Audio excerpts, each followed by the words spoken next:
Hey guys, welcome back with me again in this channel. On today's tutorial, I'm gonna show you how you can add the paper fold background to your videos on CapCut.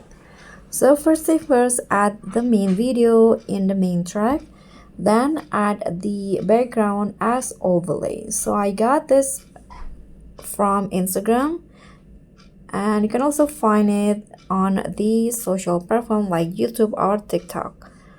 So here I've already added, and I'm going to remove the green screen by using the chroma key. So drag the color picker and adjust the intensity and shadow. Click on check icon. Next, you need to remove the background of the main clip. So I'm going to use the auto removal from CapCut. Click on that and wait for it to finish. Click on the check icon.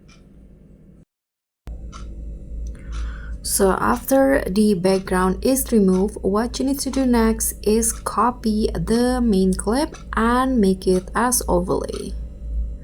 So copy it first and make one of them as overlay. Okay, put it under the background video like this, and you are done. So this will be the final result. And that's all for me. Thank you guys so much for watching. Don't forget to like, comment, and subscribe, and also click on the thanks button. Bye!